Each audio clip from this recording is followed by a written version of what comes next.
Tapi anak nggak boleh terlalu dimanjakan juga bunda. Nanti ketika dia sudah besar, dia susah sendiri semuanya, dia nggak bisa ngerjain. Ini sebenarnya versi bicara seperti ini sudah pernah ente edukasi. Satu, ada beberapa kemungkinan. Salah satunya mungkin si Sally ini belum punya anak. Kedua, mungkin dia tipikal memang ibu yang tidak memprioritaskan anaknya.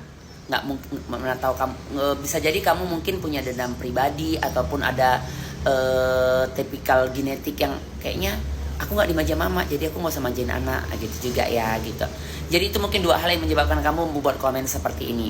Tapi nggak ada alasan tuh. Contoh, kalau kamu bilang kalau anak dimanja nanti nggak bisa ngerti apa-apa. Contoh ya, dulu Olija itu kuceboin, kumandiin. Sekarang dia mandi sendiri, cebok sendiri, BAB sendiri kok.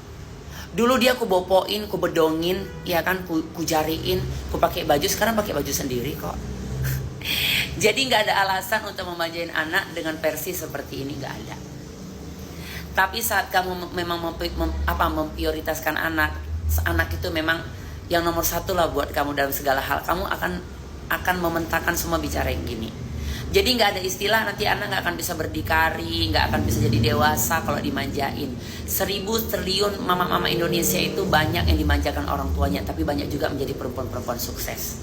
Ya, jadi kamu mau cari deh gitu artis-artis yang udah kaya dari lahir, ya kan? Tapi akhirnya dia besar bisa kok, ya. Contoh lagi siapa lah yang mau aku bilang ya? Banyak lah gitu. Jadi nggak ada alasan. Jadi orang bisa ngerjain semuanya, bisa berdikari itu bukan dari dimanjain atau nggak dimanjain, ya. Itu beda ini, beda pembedahan, beda konsep, beda pembahasan, ya. Kamu manjain anak itu harus, tapi didik dia juga supaya mandiri gitu maksudnya, ngerti kan?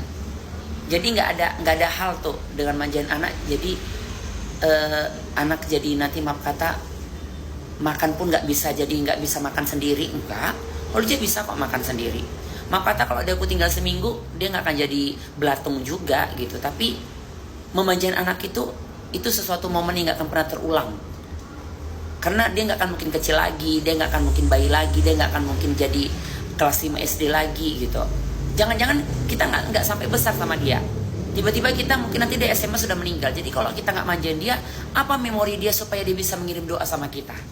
Ya kan, kalau hanya landasan agama saja tapi nggak ada sesuatu syariat keduniaan yang membuat dia jadi memang mencintai kita, mengingat kita supaya dia berbakti sama kita, susah lah dek, ya. Jadi memang harus ada sesuatu yang kita kan sama anak kita supaya dia juga mengehkan sama kita, ya dek, cantik bareng-bareng.